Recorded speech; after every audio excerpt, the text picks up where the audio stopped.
Hi, and welcome to Jamaica News Now. I'm glad you're here with us. Here are today's top stories making headlines across Jamaica. In this edition, the government begins reviewing the Jamaica Public Services report into the island-wide power outage that left the country in darkness, while new figures from the Ministry of Finance reveal a multi-billion-dollar revenue shortfall in the first 2 months of the fiscal year. We'll examine what those developments could mean for the country's infrastructure and public finances. Stay with us for the details on these and other important stories from across Jamaica.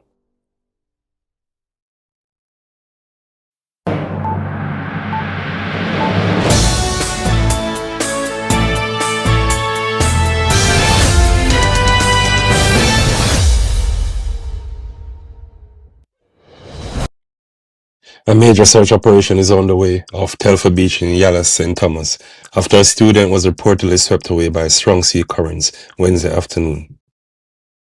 According to preliminary reports, the teenager was part of a group of footballers from a high school in St. Elizabeth who were on a camping trip in the parish. The incident is believed to have occurred sometime between noon and 1 p.m. while the group was swimming. Emergency response teams were quickly mobilized following reports that the student had disappeared beneath the water. Personnel from the Jamaica Defense Force Coast Guard and the Jamaica Constabulary Forces Marine Police are actively searching the coastline and surrounding waters in an effort to locate the missing teenager. The search operation remained ongoing as of Wednesday afternoon, with authorities continuing to comb the area. The identity of the student has not yet been officially released, and there has been no confirmation regarding the circumstances that led to the teenager being swept away. Authorities are expected to provide further updates as the search continues. The incident has raised fresh concerns about the dangers of swimming in areas with strong currents, particularly during organized outings and recreational activities. The government is carrying out a technical assessment of the Jamaica Public Services (JPS) investigative report into the island-wide electricity outage that occurred on June 5th. An interministerial team has been assigned to examine the report's findings to determine the root cause of the nationwide power failure and identify measures that can strengthen the resilience and reliability of Jamaica's electricity network.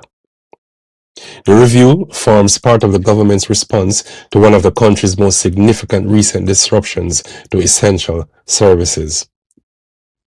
Speaking during Wednesday's post-cabinet media briefing, Energy Minister Darrell Vaz confirmed that JPS submitted its technical findings and investigative report to both the Ministry of Science, Energy, Telecommunications and Transport and the Office of Utilities Regulations, within the time frame required under the applicable regulatory framework. The report is now being reviewed by government officials and technical experts to assess its conclusions and determine whether any additional actions or recommendations are necessary. Minister Vaz said the government's priority is to ensure that lessons are learned from the June 5th outage and that appropriate safeguards are implemented to reduce the risk of similar incidents in the future. The outcome of the assessment is expected to guide decisions on improving the resilience of the national electricity grid, while regulators and policymakers continue to evaluate the findings submitted by JPS before any final conclusions are announced.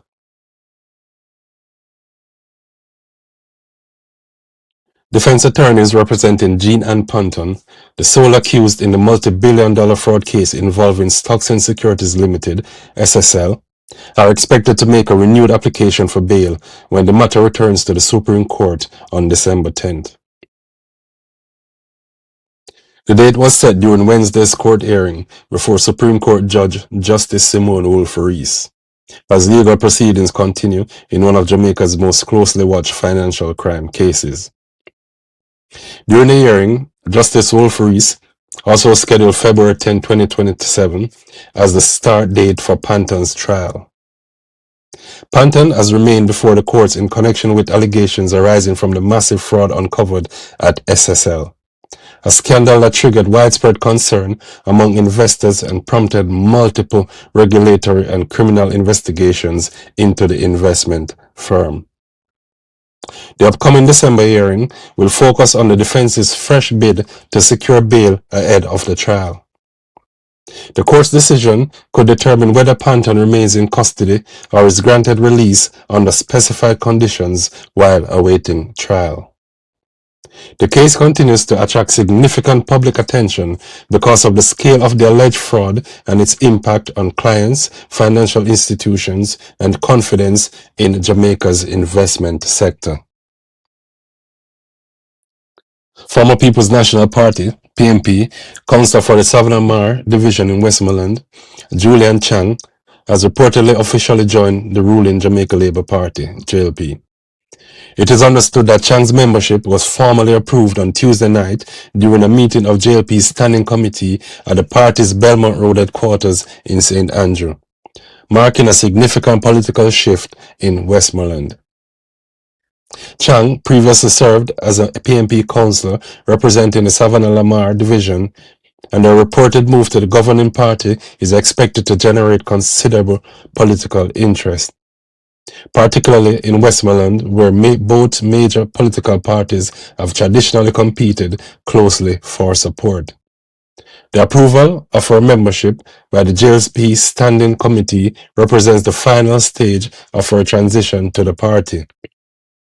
Neither Chang nor senior officials from the Jamaica Labour Party had publicly outlined the reasons for the political switch at the time of this report. However, the development is likely to prompt discussion within both major political parties as attention turns to the potential impact on the political landscape in Westmoreland ahead of future electoral contests.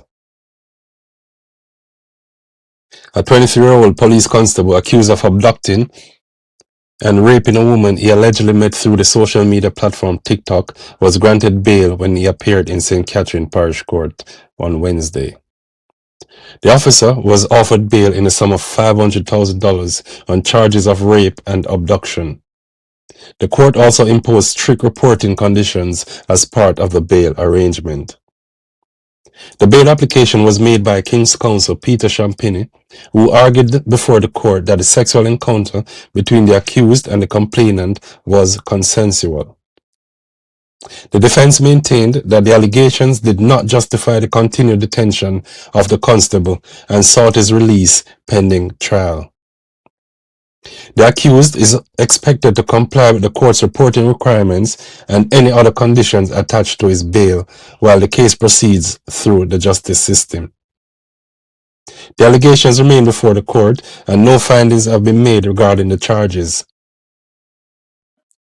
6 men have been arrested following the seizure of 3 illegal firearms and 27 rounds of ammunition during a series of police operations conducted across 2 St. Andrew police divisions between Monday and Wednesday morning. The operations were carried out by members of the Jamaica Constabulary Force in St. Andrew South and St. Andrew North police divisions as part of ongoing efforts to disrupt criminal activity and remove illegal weapons from the streets. According to the police, the coordinated operations resulted in the recovery of 3 illegal firearms along with 27 rounds of ammunition at separate locations within the 2 divisions. 6 men were taken into custody in connection with the seizures and are expected to face further questioning as investigators continue their inquiries into the incidents. The latest recoveries form part of the Jamaica Constabulary Force's continued strategy to target illegal firearms and reduce violent crime across the island. Police have reiterated their appeal for members of the public to provide information on the location of illegal guns and criminal activity, stressing that community cooperation remains essential in the fight against crime.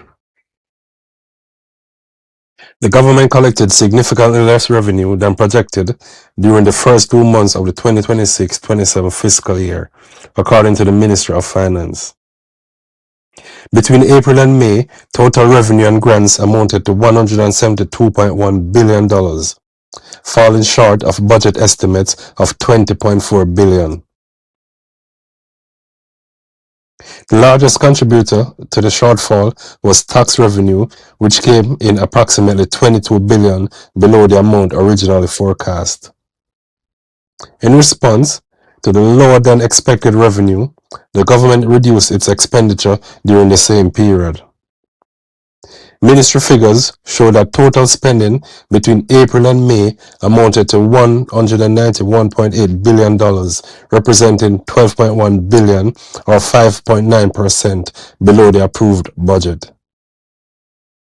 The spending adjustments were made as part of the government's fiscal management strategy to respond to the weaker revenue performance.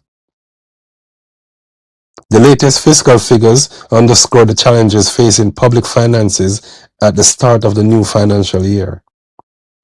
While the Ministry of Finance has not yet outlined the specific factors behind the revenue underperformance, the data indicate that lower tax collections had a significant impact on the government's overall fiscal position.